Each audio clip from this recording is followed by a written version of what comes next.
there's also a couple of beats where we can draw a direct comparison between the Iron Spider's fight with Doc Ock. So I'm watching something on Spider-Man. There's a moment in the fight where the Iron Spider goes to kick Ock, and it even makes a punching sound effect.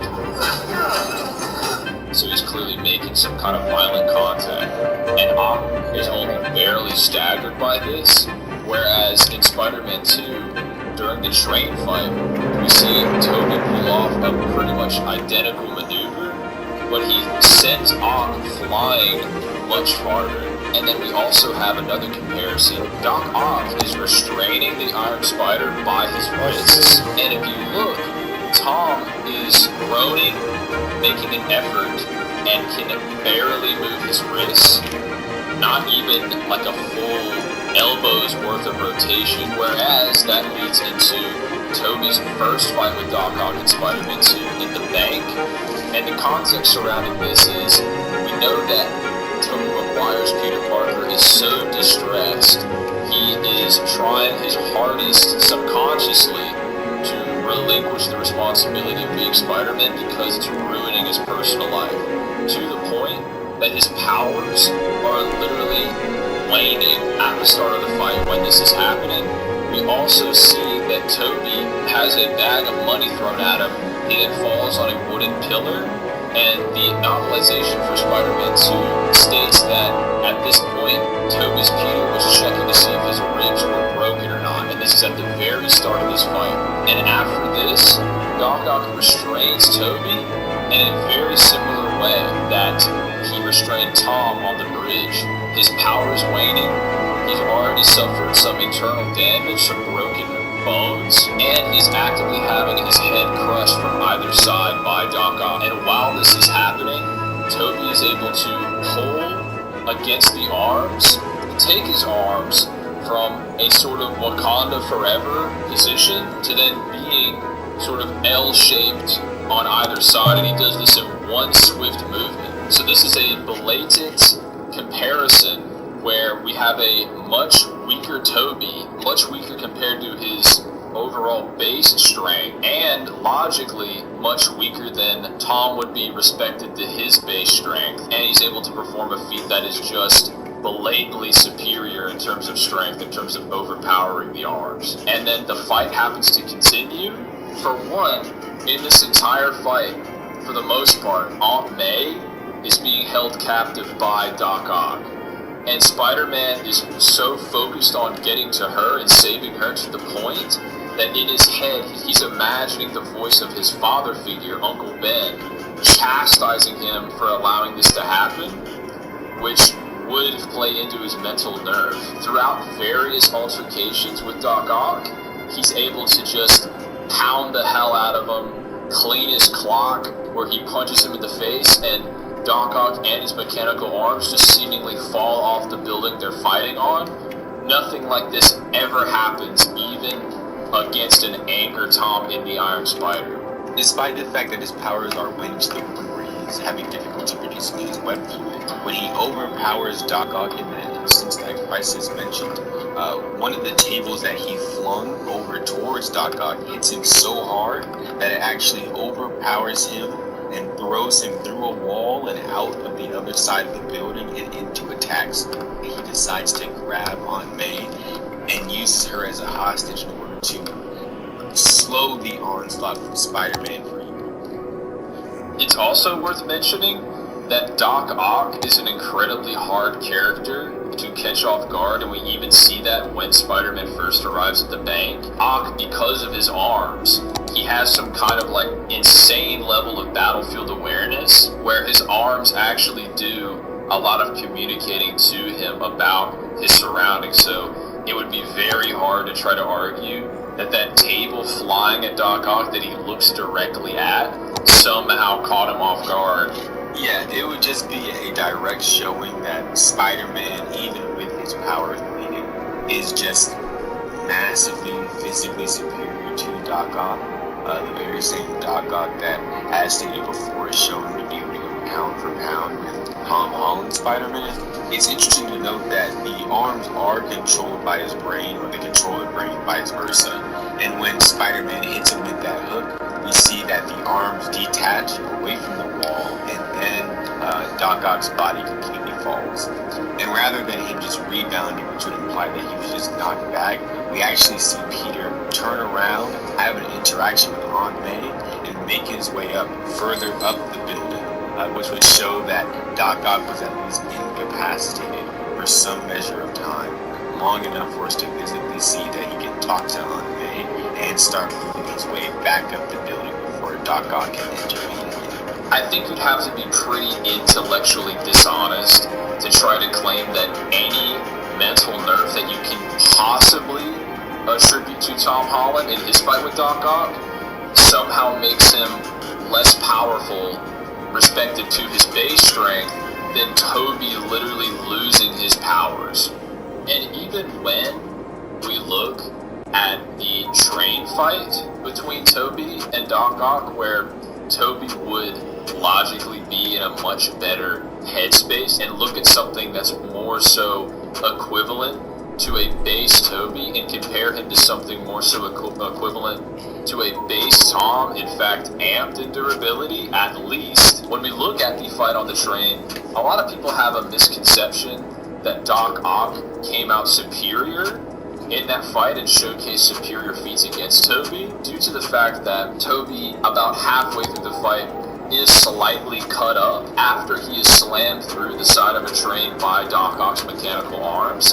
However, when we look at the wider context provided by the novelization for Spider-Man 2, we actually know for a fact that the novel even goes as far to say that Doc Ock was on the verge of blacking out, to the point that the artificial intelligence in his mechanical arms were pleading with Ock to think of a way to somehow avoid this fight.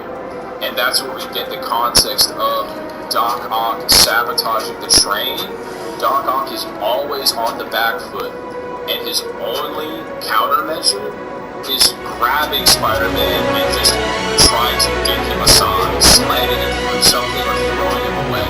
It's worth mentioning that when looking at Tom's fight, a lot of people try to give Tom the benefit of the doubt and say, oh well, he's trying to save somebody on this bridge, so it's not necessarily evocative of his overall full combat potential. However, again, there is that beat that people seem to ignore, where Tom is angry and just goes to have an all-out fight with Ock. But also, there's the fact that that bridge is only populated by one person. Compare that to Toby's fight, densely populated, with buildings all around him, with Doc Ock literally going out of his way to pick up and toss people out of the train and involve the people within the train at various points. So Toby would be having to work far harder in keeping Doc Ock from hurting the people around him, the civilians around him. So I think with that said, you would be hard-pressed, if being intellectually honest, to say that Tom performed better against Doc Ock in this fight, or that Tom was somehow more nerfed than Toby was in his respective fights. Again, look at that bank fight. Toby's powers are literally degrading, and he performs better against Doc Ock than Tom does on the bridge, and that's just a matter of fact. Like I said at the beginning of the video, there's really nothing that supports the idea that him being a little sad about his friend getting into MIT is going to nerf his powers considerably. That's just fan fiction that fans of Tom Holland have written. There's nothing that suggests that within the narrative, and there's nothing that suggests that anything of that caliber would do anything of that sort. There is no basis for the argument in the first place. There's no basis to the claim. And to, again, further drive this point home, Toby is tanking full-on strikes from the arms, acting like they're nothing. And then by the end of Spider-Man 2, there is a statement that the arms are simply no match for Toby.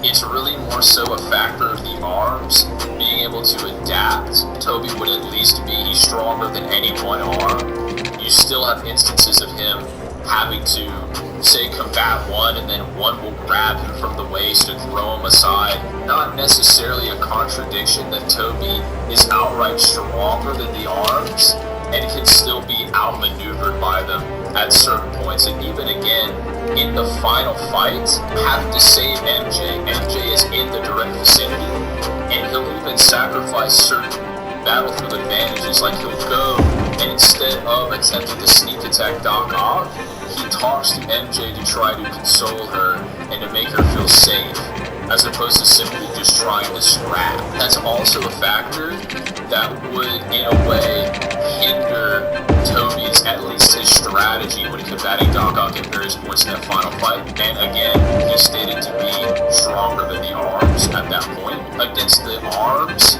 we have them simply being far stronger than the nano machines in Tom Holland's armor, and Toby scaling above them both in attack potency, lifting strength, durability, etc. The next encounter that Tom Holland has with the supervillain is Electro in the military base, and the one time he's hit by a stray lightning blast, Tom Holland simply falls to the ground and rolls around in agony for about 15 seconds. Then Sandman arrives, a complete stranger to Tom Holland, and he says, "Hey Sandman, try to contain this guy while I simply shut off his power source."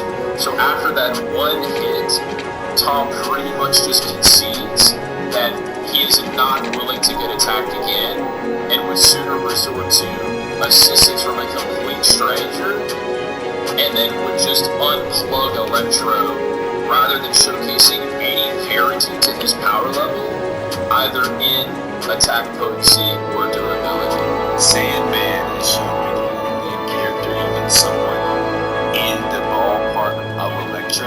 We see that when Sandman extends his entire body around Electro, Sandman is able to spread his body out and contain Electro. Even while Electro is spazzing out within the center, we see him physically shooting out all the electricity in his body, and Sandman is able to contain this.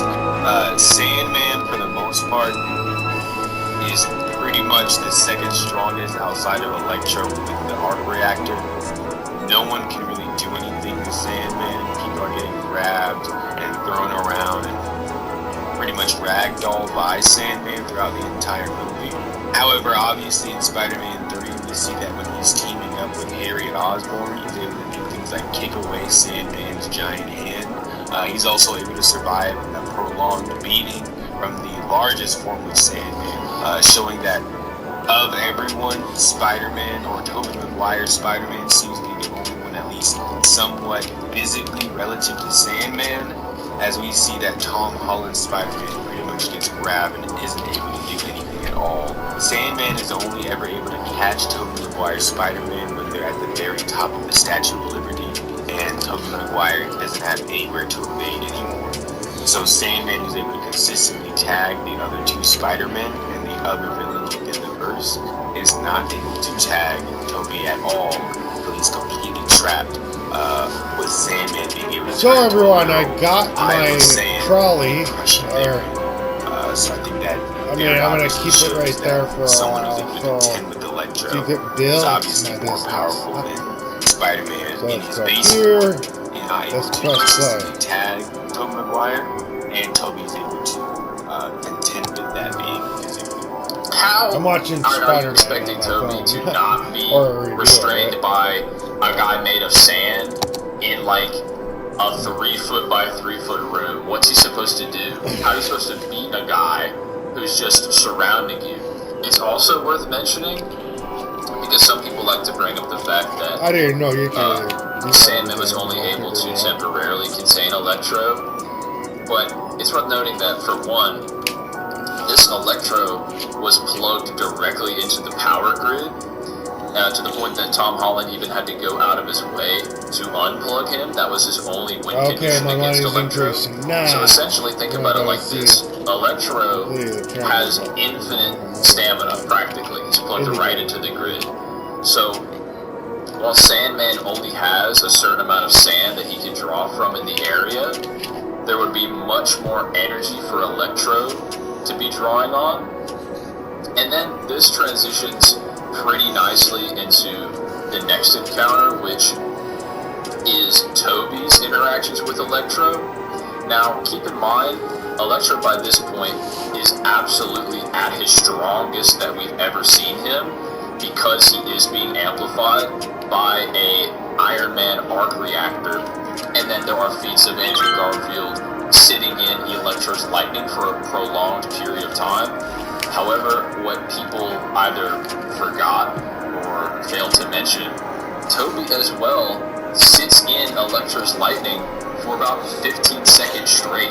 And Toby, even when compared to Andrew, if you actually look at it, as soon as Andrew is starting to get attacked by Electro, he's screaming in pain. However, Toby, after about 15 seconds towards the end of his endurance of this attack, he makes a remark to Doc Ock, and he doesn't even sound strained while getting hit by this lightning.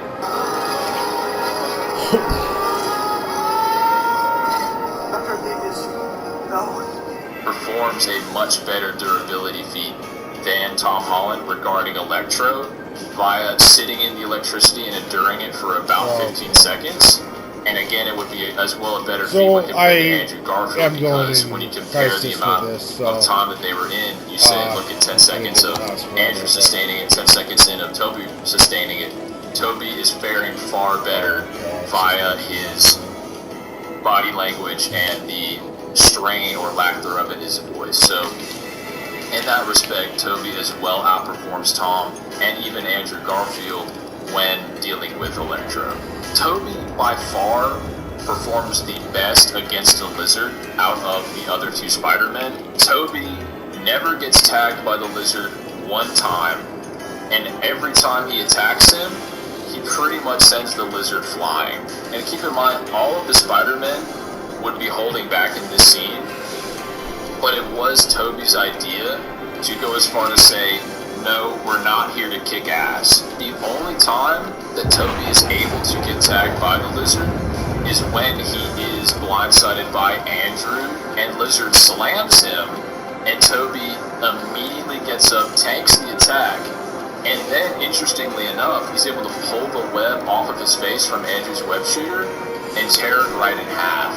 He's able to have an extended period of time grappling with Andrew Garfield and Spider-Man, and is shown to be able to overpower and Batista bomb Tom Holland Spider-Man.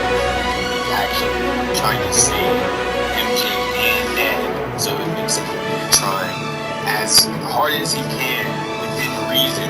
Andrew Garfield, however, to restrain his over an extended period. While, as Crisis mentioned, Tobey Maguire is able to grab him off his face and looking at him as completely as can be without any sort of bias. It's almost impossible not to look at the fact that Tobey Maguire's Spider-Man is just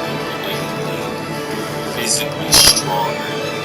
He was able to physically contend with, tag, and wrestle with, and at times overpower the other two Spider-Man. And so compare that to Toby getting slammed when he's blindsided by Andrew's web, and he's able to just immediately get up and shrug it off. Compare that to Tom getting slammed and just being left groaning and moaning in pain.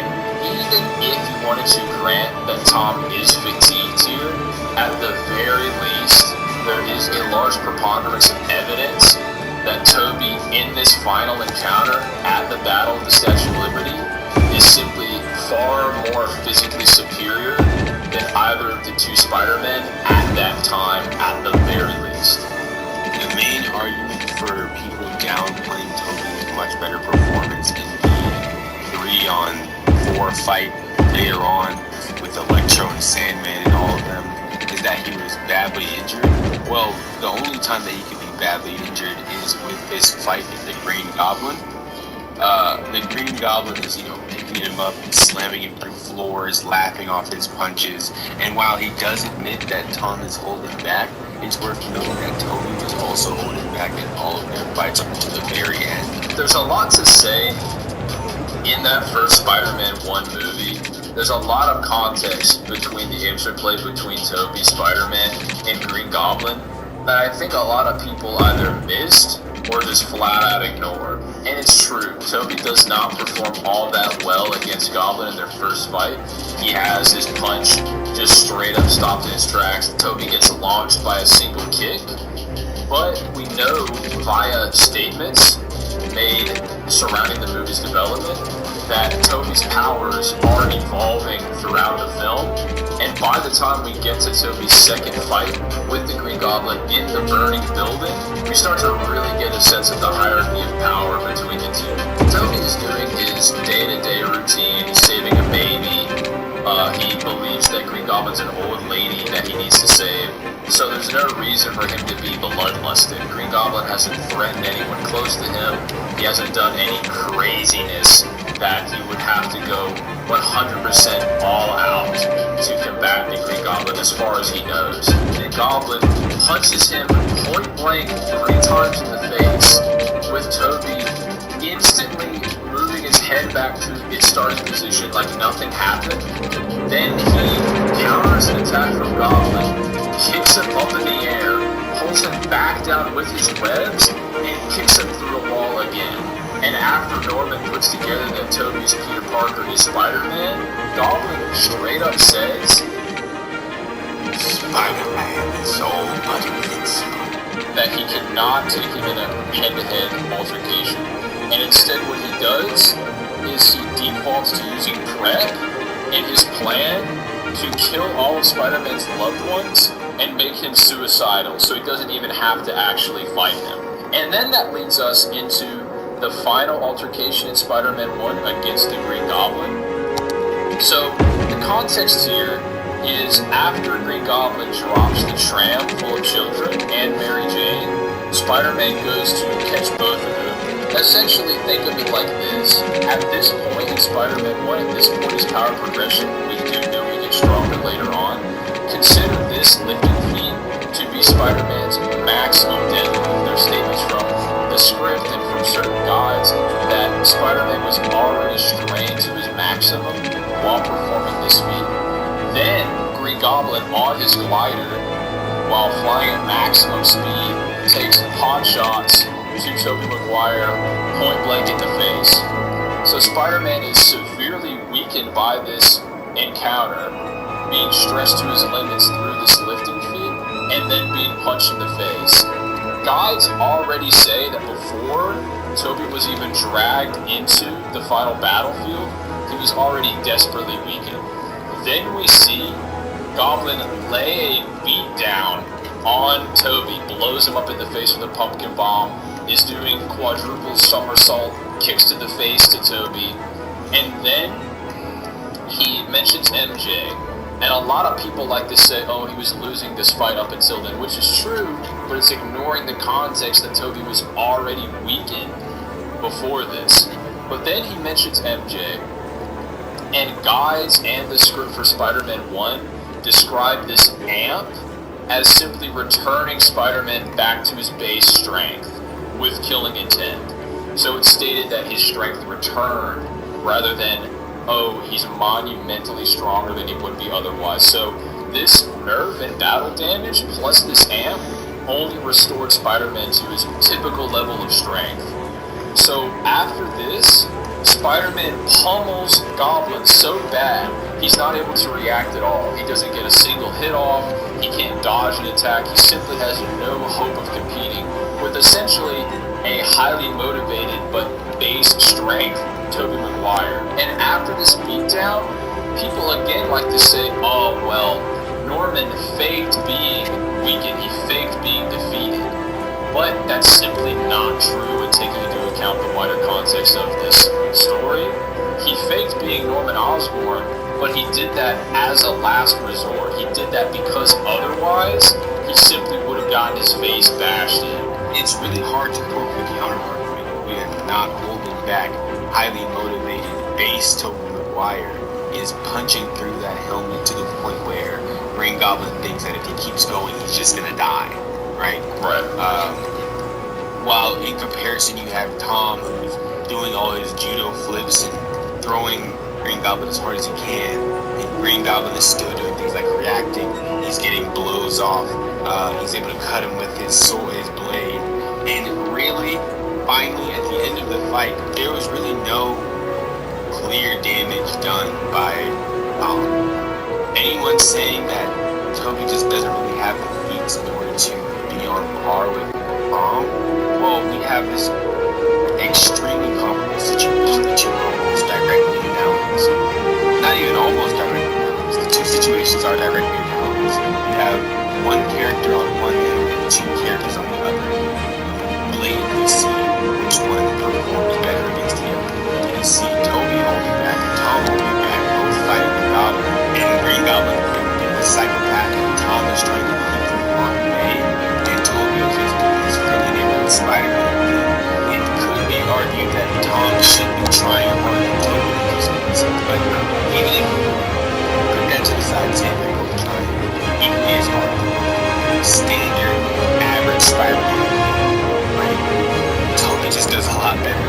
Toby just beats down on Goblin and grabs Goblin with his feet around, giving him like a wedgie. And Goblin's like, you're just a wedgie.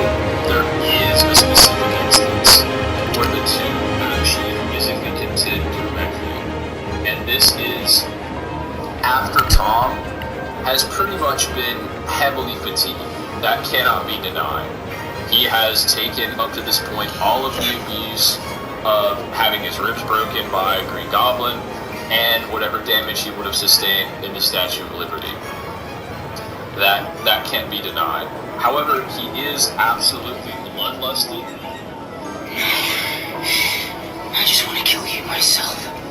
That as well cannot be denied, and it's very possible that if you correlate Tom Holland's bloodlust to Tobey Maguire's bloodlust, that it is such a huge amp where Tobey went from not even being able to stand to then having his bloodlust to having his strength renewed back to its base form. Whereas you look at the fatigue that Tom has withstood, and even before the Goblin fight, he's chilling, he's standing, he's getting in his battle pose. It's just not the same level of fatigue, but it could very well be the same level of a bloodlusted man. But with that possibility being presented, we have Tom in his bloodlusted state, slamming the glider down with the intensity of the Goblin. And what happens instead is Toby sees shots of your rounds into Tom's position, and he is a long range and a few other wide shot moves to Tom. And Toby is simply nowhere inside. But then before Tom can, as he's working his arms down to hit the Goblin, Toby appears out of nowhere, blitzes Tom, and takes the brunt of this attack. This comes off also seeing the arc reactor to electricity electro for about 15 seconds as Crisis said. He's getting that 32. And based on the way that Tom was reacting to the electricity taking an extended attack is not something that's going to happen. Right. So if he would have been pushing down on just on one knee, with his arms up, blocking out the way, he would have taken one of those bench press with the bar, weights on it all, and swung it down. He would have a lot easier time getting that horse to run down than anybody with his blocked out arms would having to catch him. There are a lot of people who say that Tom is able to get the glider.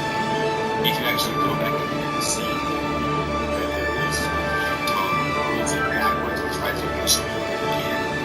And Toby just kind of ignores that. We see that Tom is literally trying his hardest, seething with rage, trying to kill Goblin. And Toby is just kind of looking at him like a dad, being like, look, son, you don't want to do this. And he's not using the same amount of effort to stop a train.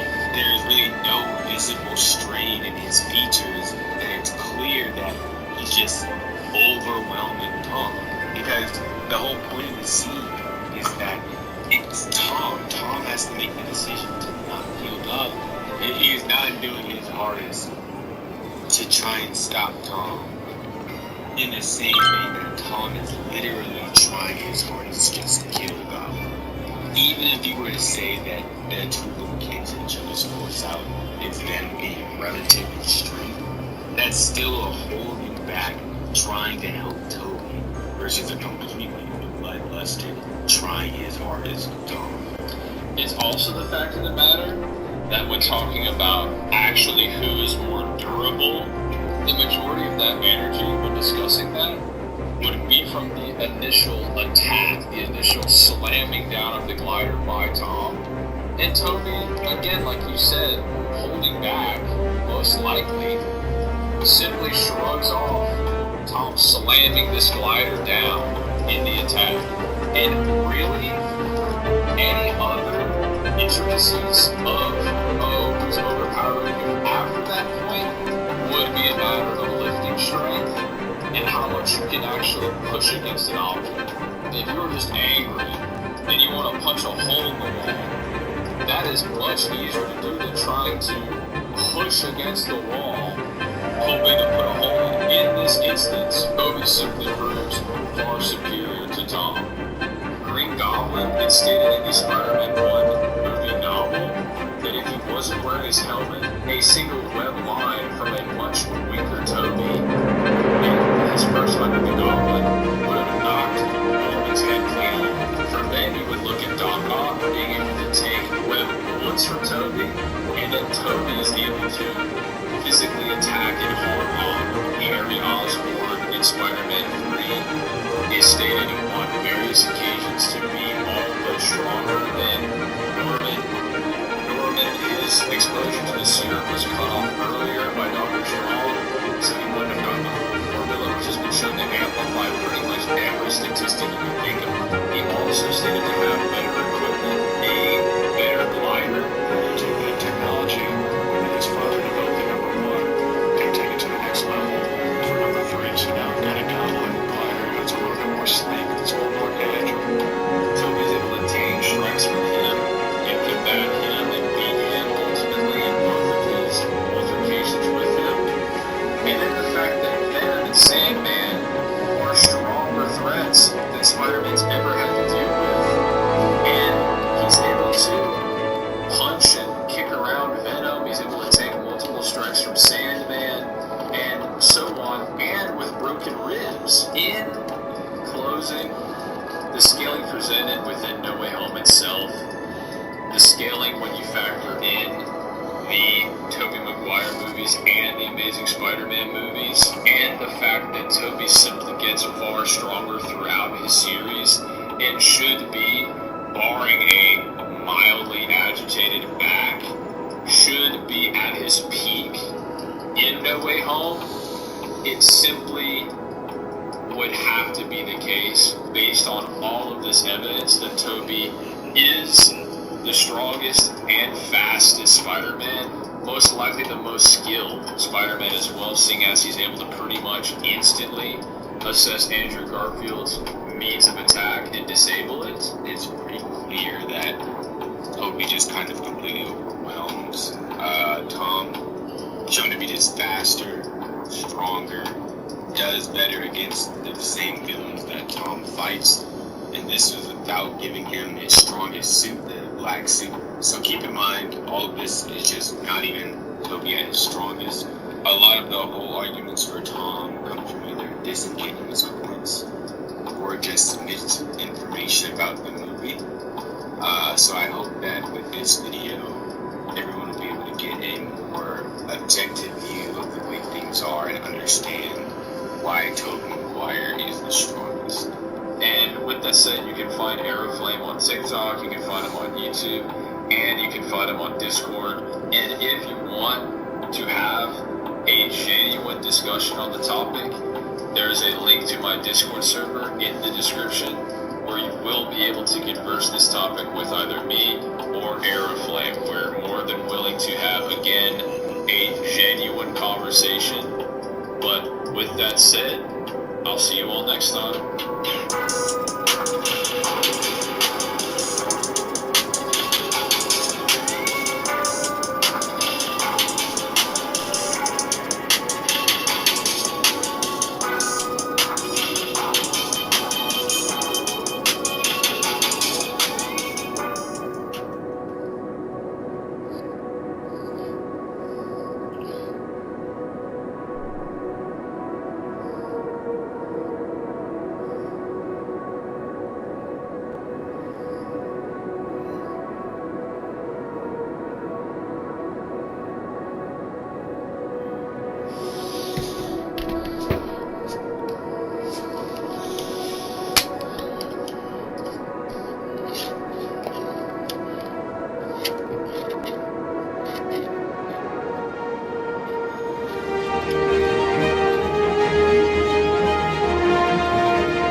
So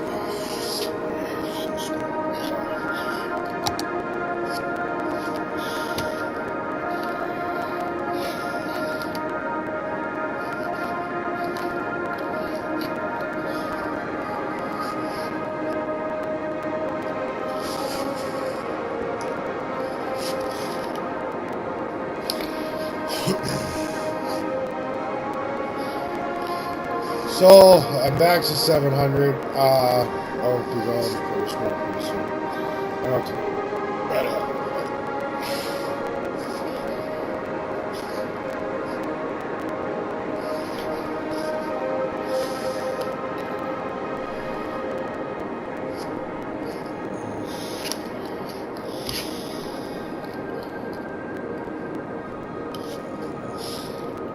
So it's increasing and I'm doing good.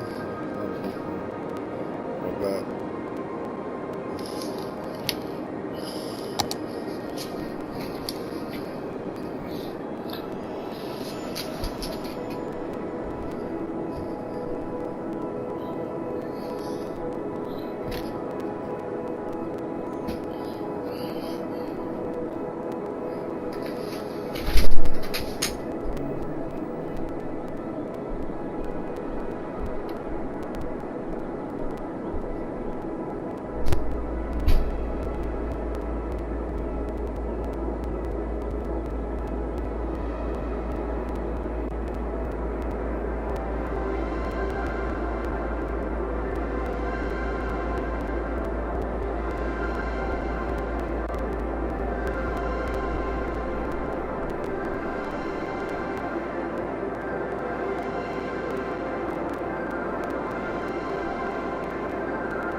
So I've increased the budget, which is helping now.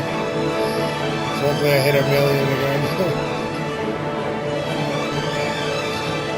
Oh, I just added some more trams, so it should be going up here.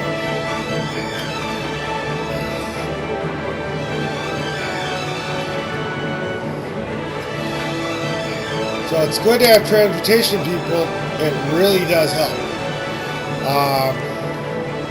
I don't know. Somewhere down the line. I was watching a YouTube video. Now I'm just waiting to increase my income in the game. So yeah, now they're complaining of that. I may have to. I was gonna change power supply, and that's what I gotta do next. So, but I'm trying to increase $1 million. It's not up to it, so.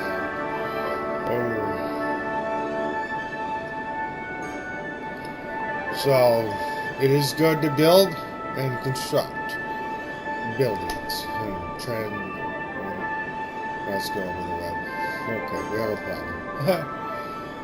No, it's back up again. So yeah.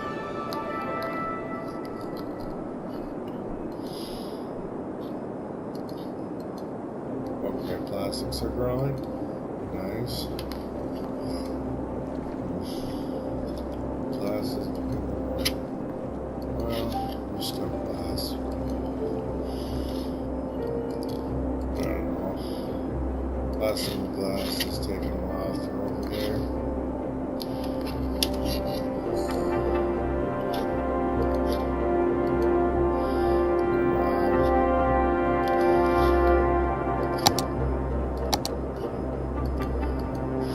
Got plastic in the air, I don't know why. It's not producing it.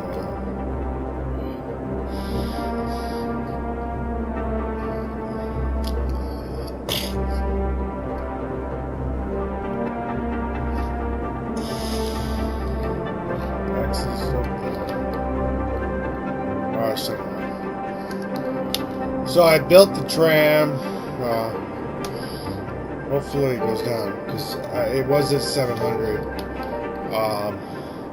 This is a complication of these video games. So God's coming up with that. Well, it's good to pause, and that's what I have to do. But in technical terms, it's very, very tough to deal with this stuff. So.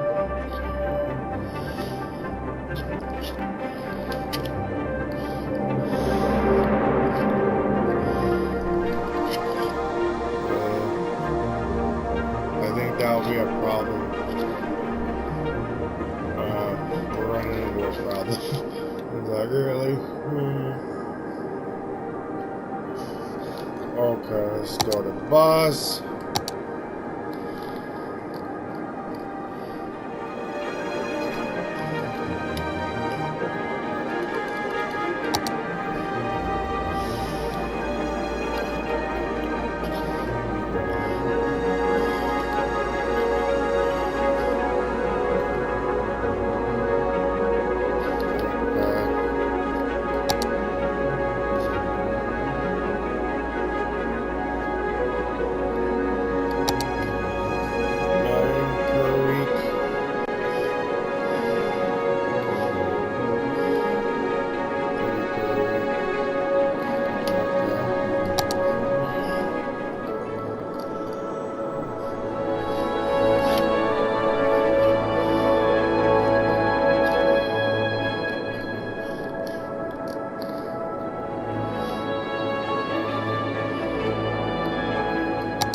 It's 26 minus. Okay, out of 700. We gotta be careful with this because building cities, when you go in debt, it's not good. So,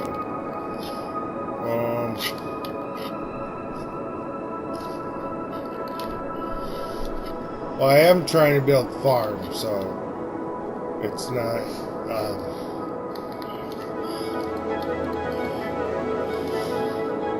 Flowers, maybe.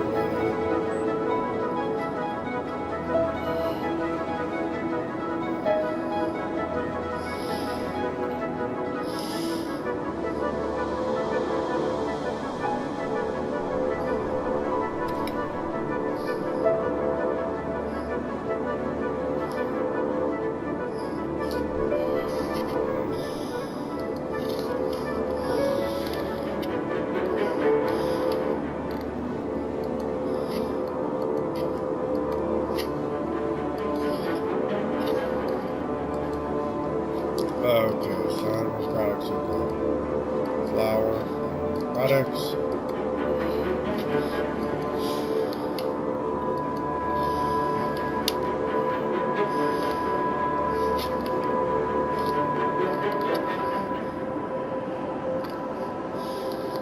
Okay, we're in a budget crisis.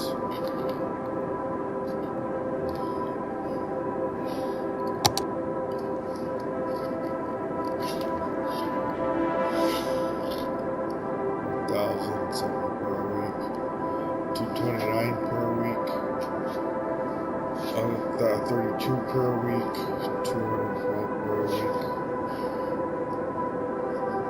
Tram is doing 134. Taxis only get me 5 per week.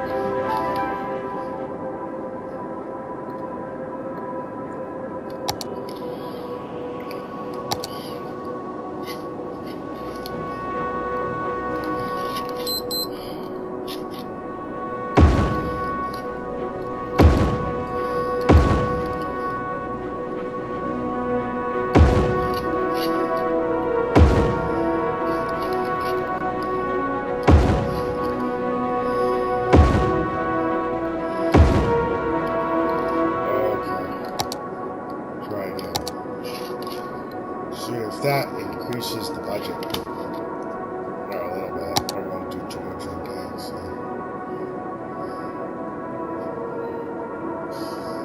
Getting a little more taxes. So.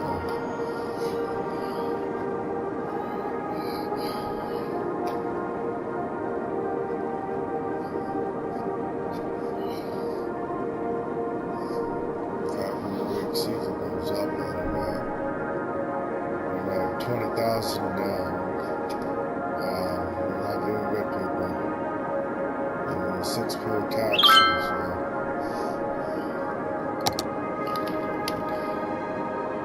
Okay. So I'm having to pause it because I went almost $900,000 and 1 million at one point, and then it started to go down. So.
I know it's not helping my money, but anyways.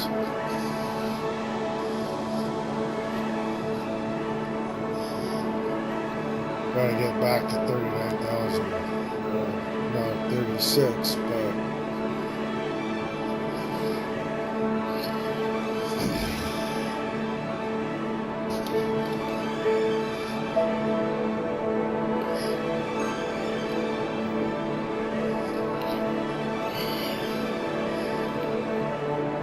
it's going down a little bit.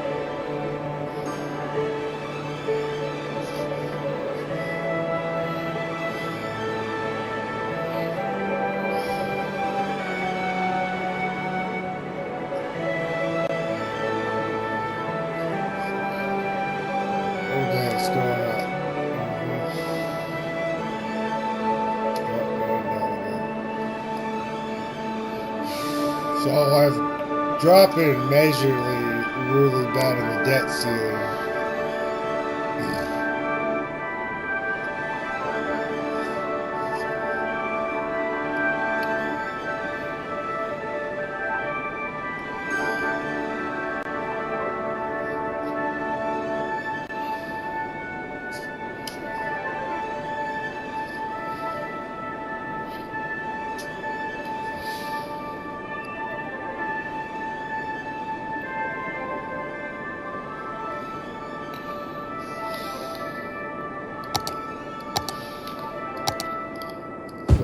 Leave them on ground. That's right. Yeah, that increases better.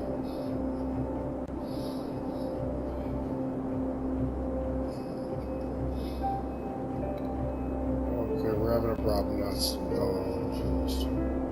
We're dead. You see the debt ceiling. It's like, well, I got 600,000, but a $13,000 minus right in the red.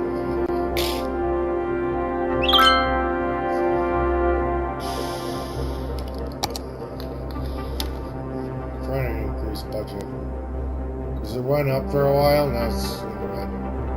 Gotta get out of the red.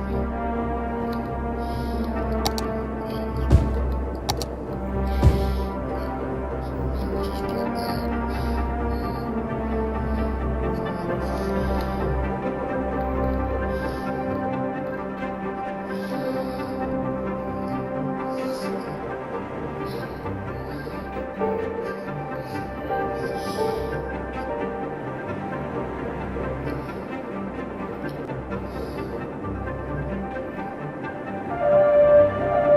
Which is weird, I can't build factories unless I have to lower the income so they start moving out.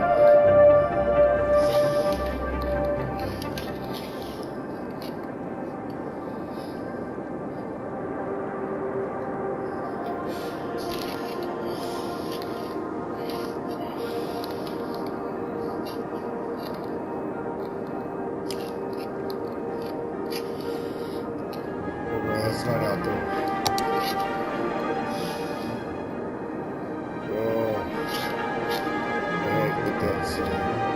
Classic is doing good.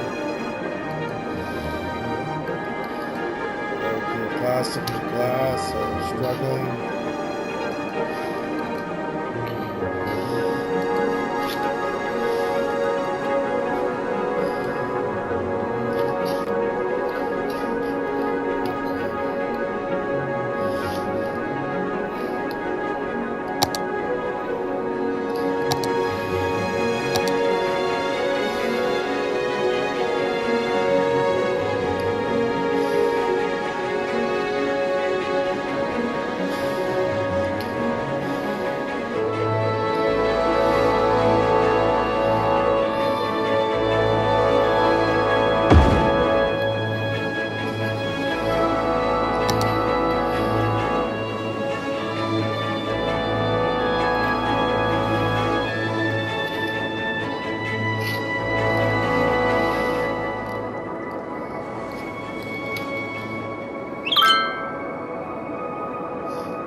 So I have a trains and won't deal with the trains yet. Where's the traffic? It's getting bad.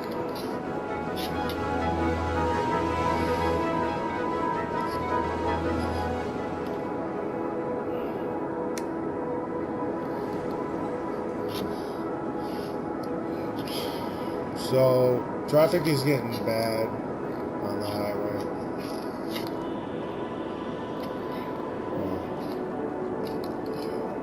Plastic and glass are not growing, but I have plastic there. So plastics are growing.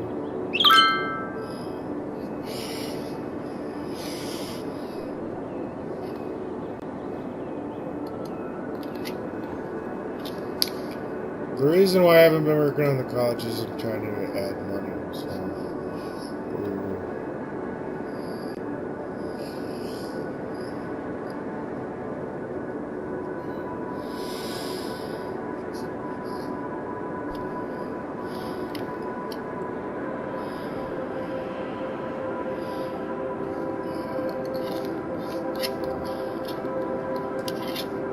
So it is risky to go from 900 to 600. It was at 700 for a while, but as I've been talking, it's been making it harder to continue.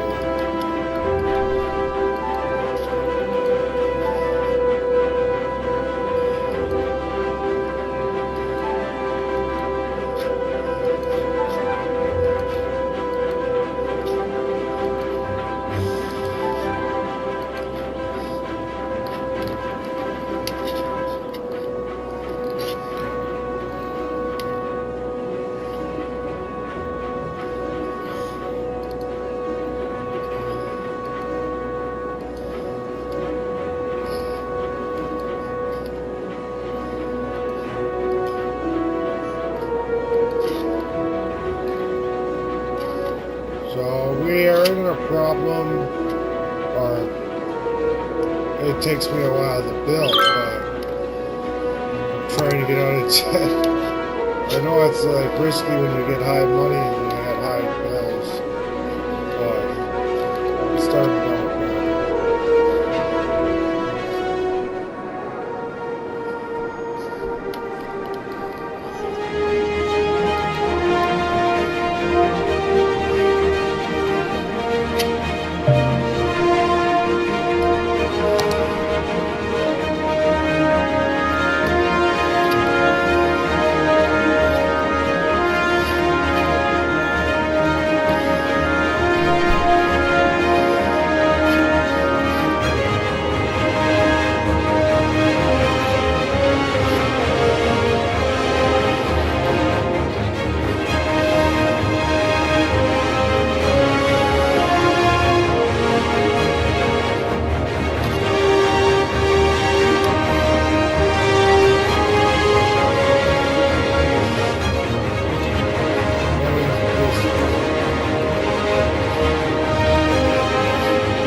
So 17,000? Nice.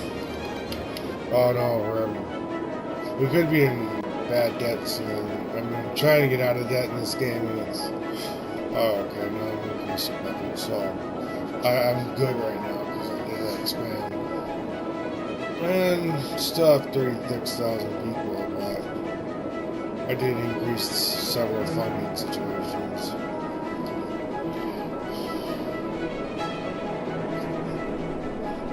I'll eat lunch soon. I mean, I usually eat lunch when I have 11, but I'm going to debt again. It goes in the plaza.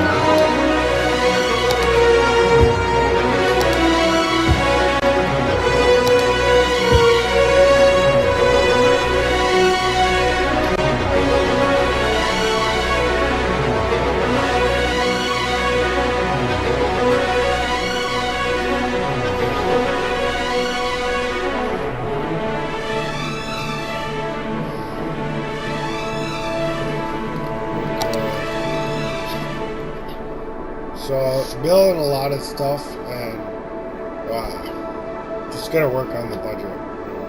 So we're in the red.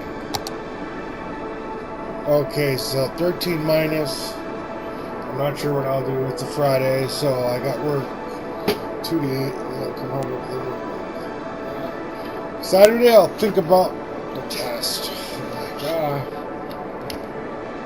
I gotta work, so got my permit, but I won't be doing it.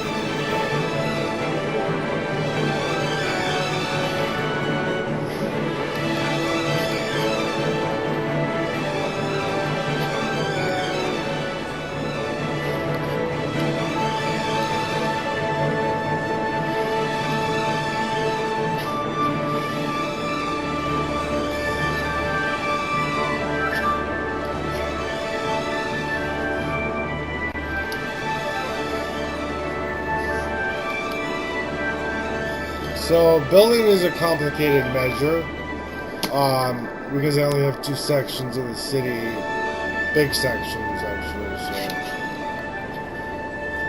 So I have 2 systems here, which I can't do anything in this spot, you know. So I can't do much there. But you know.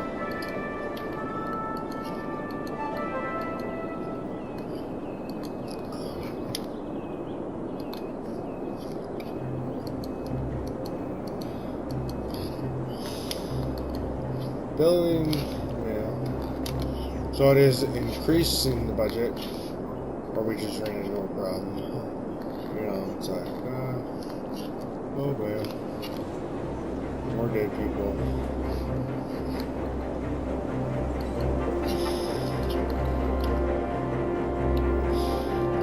Running into trouble, people, because I need to build more power supply, not coal or oil, because they ruin the population and pollution-wise.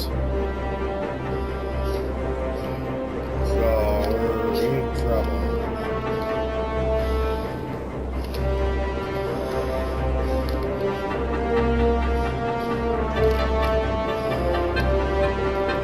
I'm not working on the power because it would take too much funding.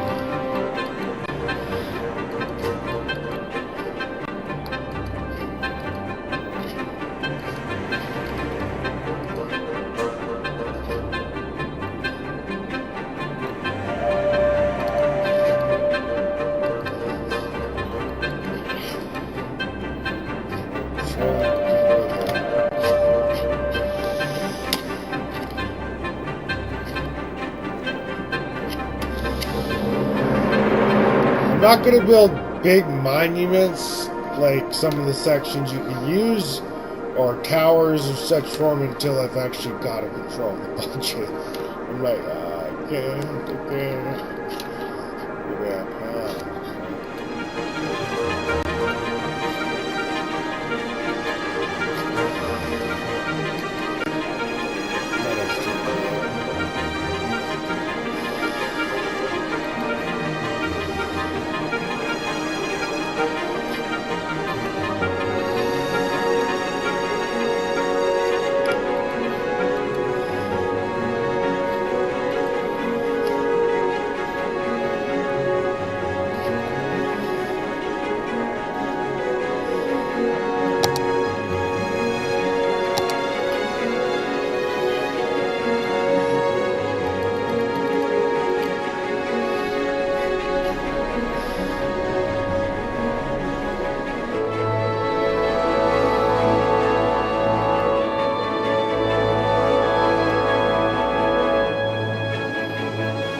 So the income is dropping, but I gotta be cautious because as it's dropping, I went from 900 and started going down. I built something that was expensive. You know, so.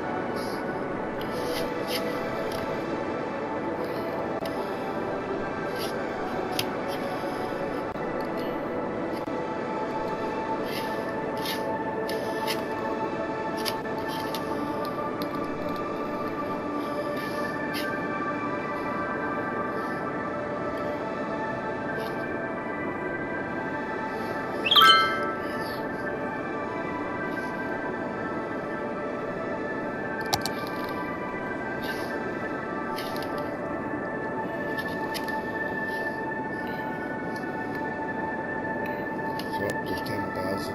Yes.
So hopefully that going down. Actually, it's not good that I'm losing money. I'm actually losing a lot. So deposit.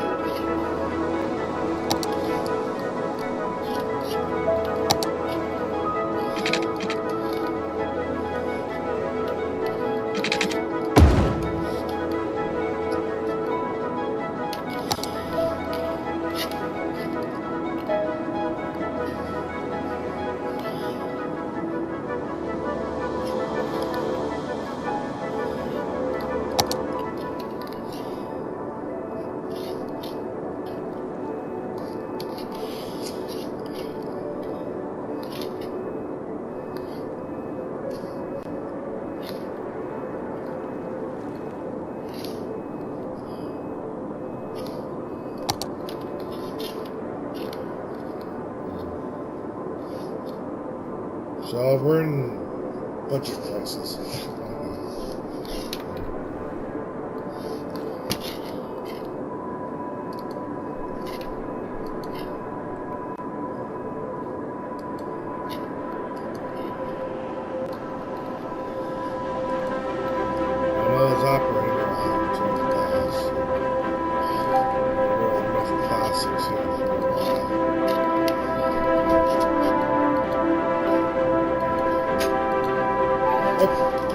Sure. Jeez, I wasn't sure. I was on my iPhone.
So I've added a few farms. Oh, I gotta put one. Windows out that better.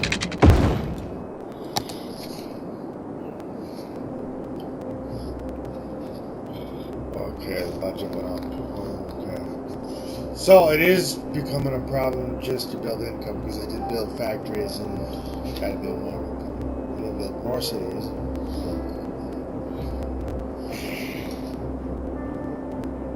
Still not the good.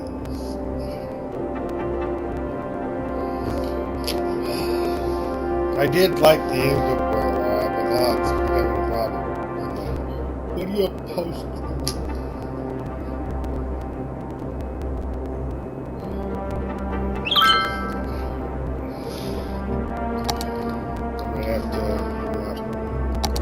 So, I don't know why my budget is decreasing.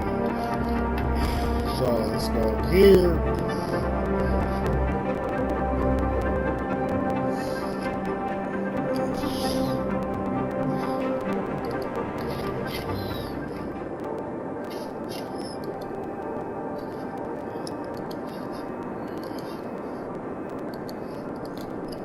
Okay, there's enough plastic there for a while.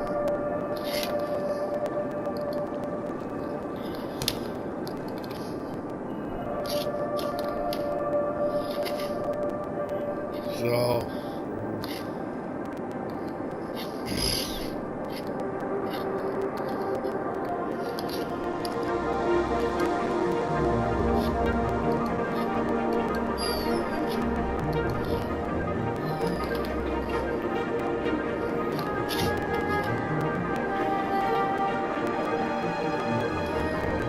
when your budget becomes a problem.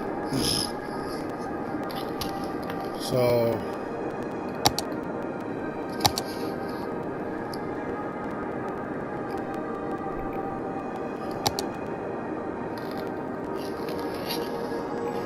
the mail hasn't gone anywhere.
23 in the hole. What?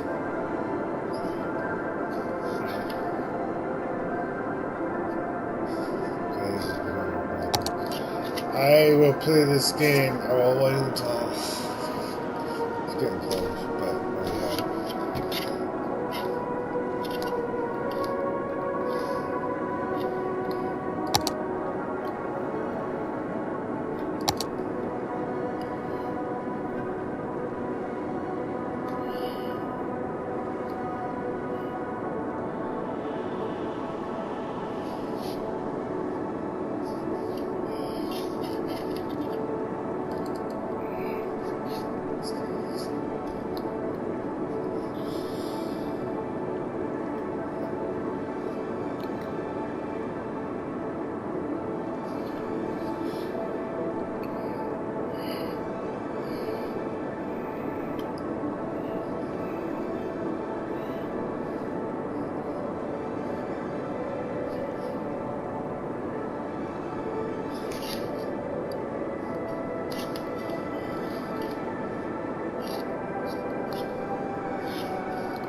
Maybe I'll bring cargo to my city. Okay. Hurry up, buddy. Hurry up. I need that cargo load. For the city. For the city. Right about me. Right about me.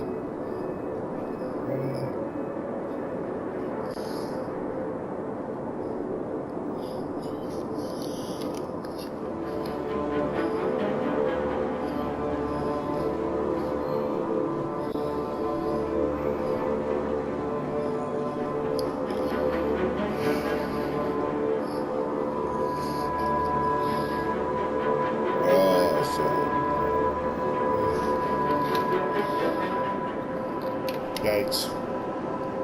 So we're actually having a problem with income. So I actually going in major debt.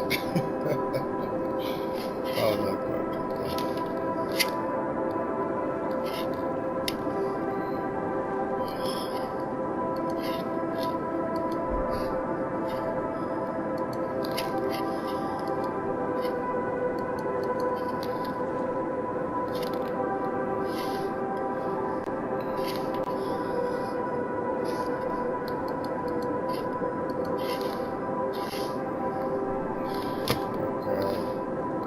Not good when you want to build roads and bridges when you have problems with the financial department.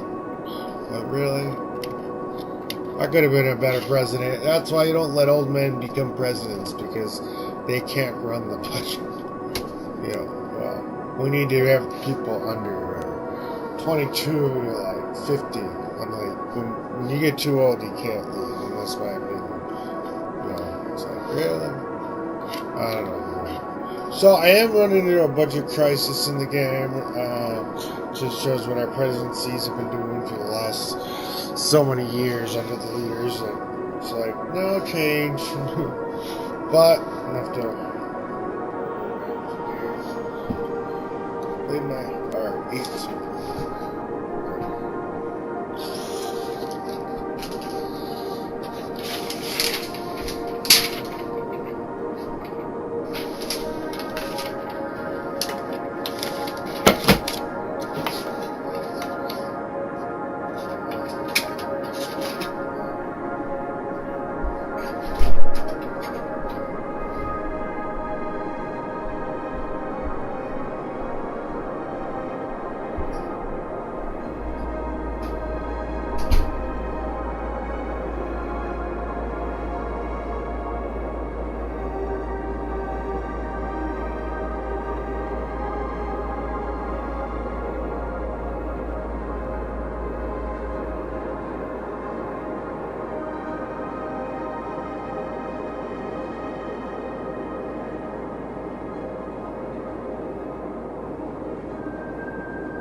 So sorry about the long wait. I just had lunch. I will have to stop this because even though I'm going in debt, I have to figure this out at another time because I got to work. So tomorrow or Saturday or Sunday I'll have free time. So I will be playing my game on Saturday and Sunday. You know, so whether it's working or not, I don't know. But I'm not gonna focus on the game and then realize it's not growing. You know, and a lot of abandoned houses. So I'm gonna end the game. Sorry about everyone, but I have to stop it because I got work at 2 p.m. So take care, everyone. Oh.